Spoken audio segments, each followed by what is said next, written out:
Hi! Hello అండి. అందరూ ఎలా ఉన్నారు? మేమైతే చాలా బాగున్నాం. మీరు గనక మన వీడియోస్‌ని ఫస్ట్ టైమ్ చూస్తున్నట్టయితే like, share and subscribe. Draksharamam video చూసాక మురుముల్ల ఎలా వెళ్ళాలని కమెంట్స్‌లో అడుగుతున్నారు. ఈ వీడియోలో మురుముల్ల గురించి నాకు తెలిసిన ఇన్ఫర్మేషన్ అంతా షేర్ చేస్తాను. మేము ద్రాక్షారామంలో దర్శనం చేసుకున్నాక మురుముల్ల వెళ్తున్నాం. దారిలో ఈ చెట్టు చూసారా ఎంత బెండ్ అయి ఉందో. మురుముల్ల యానంకి దగ్గరలో ఉంది. ఈ మురుముల్ల అమలాపురం నుండి 20 కిలోమీటర్ల దూరంలోను, కాకినాడ నుండి 38 కిలోమీటర్ల దూరంలోను, రాజమండ్రి నుండి 105 కిలోమీటర్ల దూరంలోని ఉంది. ఇంకా మురుముల్ల వీరేశ్వర స్వామి టెంపుల్ టైమింగ్స్ వచ్చేసి మార్నింగ్ 4:00 కి ఓపెన్ చేస్తారు. 12:30 వరకు ఉంటుంది. ప్రతిరోజు సాయంత్రం 5 గంటల నుంచి కళ్యాణం జరిపిస్తారు. ఇక్కడ భక్తుల నమ్మకం ఏంటంటే పెళ్లి కాని వారు కళ్యాణం జరిపించుకుంటే 6 నెలల లోపే వాళ్ళ వివాహం జరుగుతుందని నమ్ముతారు. పెళ్లి అవ్వక ముందు ఒకసారి కళ్యాణం జరిపించుకుంటారు. పెళ్లి అయ్యాక ఒకసారి కళ్యాణం జరిపించుకుంటారు. ఒక పెళ్ళనే కాదు, సంతానం కోసమైనా, జాబ్ కోసమైనా, వ్యాపారం కోసమైనా కూడా అంతే. ఫస్ట్ మొక్కుకుంటారు. మొక్కుకున్నప్పుడు కళ్యాణం జరిపించుకుంటారు. మళ్ళీ ఆ కోరిక నెరవేరాక ఇంకొకసారి కళ్యాణం జరిపించుకుంటారు. లేవే అంతా వ్యూ చూసారా ఎంత బాగుందో. మురుముల్ల వెళ్ళడానికి దారంతా చాలా క్లియర్ గా చూపిస్తున్నాను, చూసేయండి.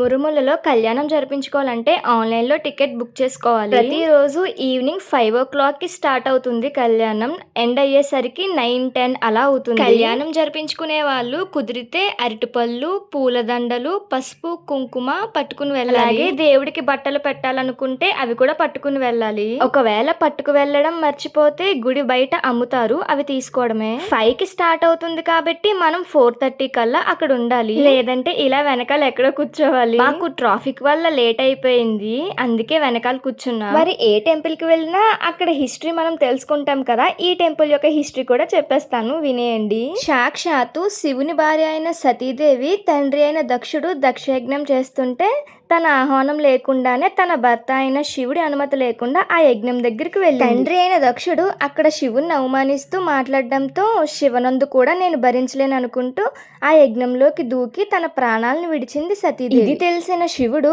ఆగ్రహంతో తోటి అయిన స్వయంగా వెళ్లకుండా తన జటల నుంచి వీరభద్రుని సృష్టించి దక్ష యజ్ఞం దగ్గరికి పంపారు. ఆగ్రహంతో ఉద్భవించిన వీరభద్రుడు అంతే ఆగ్రహంతో దక్ష యజ్ఞాన్ని నాశనం చేసి దక్షుడు తల నరికేశాడు. చేసిన తర్వాత ఆయన కోపం చల్లారక అదే కత్తితో వృద్ధ గౌతమి తీరానికి వచ్చి నదిలో మునిగాడంట. అయినా సరే తన కోపం చల్లారక చిందులు వేస్తున్న వీరభద్రుని చూసి దేవతలు ఈ చిందులకి భూమి తలకిందులైపోతుంది, ఎలా అయినా ఆ చిందులు నాపాలని అనుకున్నారు. ఈ విషయం చెప్పడం కోసం ఆదిపరాశక్తి దగ్గరికి వెళ్ళగా నేను చూశాను అని చెప్పి తన 16 కళ్ళల్లో ఒక్కటైన ఉగ్రకాలాన్ని తీసి భద్రకాళిని సృష్టించి నేల మీదకి పంపగా ఆమెను చూసిన వీరభద్రుడు శాంతించలేదు. అప్పుడు వెంటనే ఆమె నదిలో మునిగి అమ్మాయిగా మారి కనిపించడంతో శాంతించారు వీరభద్రుడు. ఇది చూసిన మునికోటిలోని మునులందరూ వీరిద్దరికి వివాహం జరిపిస్తే ఎప్పటికీ శాంతంగా వీరభద్రుడు ఉంటాడని ఒకే పీట మీద వివాహం జరిపించారు. అలా జరిపించిన వివాహం ఎక్కడ ఆపితే ఏమవుతుందో అని ఇప్పటి వరకు అదే వివాహాన్ని రోజు జరిపిస్తూనే ఉన్నారు. మనం ముందుగా చెప్పుకున్నట్లుగా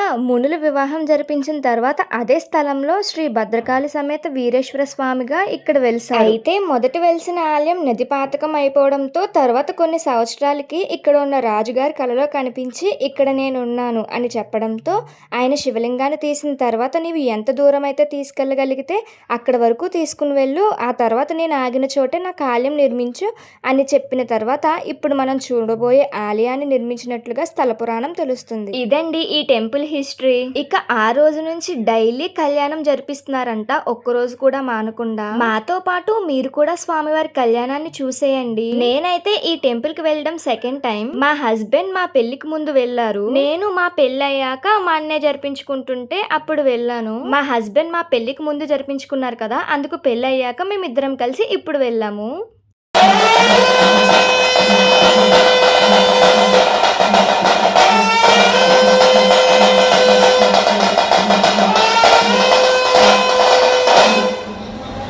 ఈ ఇయర్ టెంపుల్ రెనోవేట్ చేస్తున్నారు. ఇంతకు ముందైతే మన కూడా వచ్చిన వాళ్ళు కూడా కళ్యాణం చూడడానికి ఉండేది. ఇప్పుడు రెనోవేషన్ కారణంగా మన కూడా వచ్చిన వాళ్ళు చూడడానికి లేదు, అక్కడ షెడ్ లాంటిది అడ్డు పెట్టే. స్వామివారి నిత్య కళ్యాణానికి భక్తులే కాక అగస్త్యుడు, శుకుడు, విశ్వామిత్రుడు, వశిష్ఠుడు, గౌతముడు, వ్యాసుడు ప్రతి రోజు కళ్యాణం జరిగేటప్పుడు ఇక్కడికి వస్తారంట.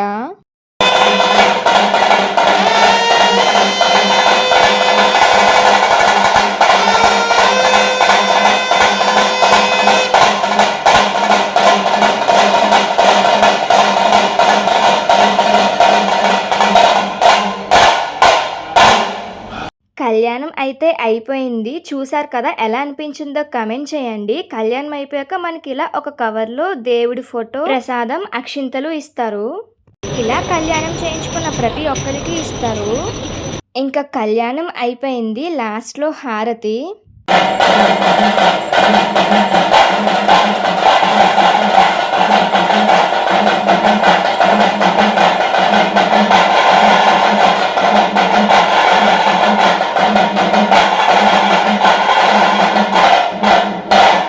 కళ్యాణం చేయించుకున్న వారికే కాదు, చూసిన వారికి కూడా పుణ్యం వస్తుందంట.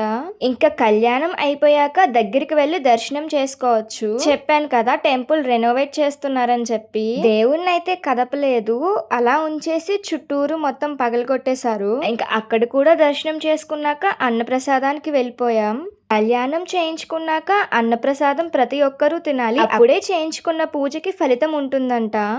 ఇంకా కళ్యాణం చేయించుకోవడానికి చూడడానికి చాలా మంది వస్తారు కదా. కొంతమందిని ఒకసారి పంపిస్తున్నారు లోపలికి. ఇంకా అన్నప్రసాదం కూడా చేశాక ఇంటికి వెళ్ళిపోయాం. వెళ్తుల్లోకి 11 అయ్యింది. మీకు ఈ వ్లాగ్ ఎలా అనిపించిందో కమెంట్ చేయండి. అలానే మన వీడియోస్ కి హైప్ ఆప్షన్ వచ్చింది. మీరు లైక్ చేశాక కమెంట్స్ దగ్గర హైప్ అనే ఆప్షన్ వస్తుంది. ఆ హైప్ పాయింట్స్ ఇస్తే ఇంకా ఎక్కువ మందికి మన వీడియోస్ రీచ్ అవుతాయి.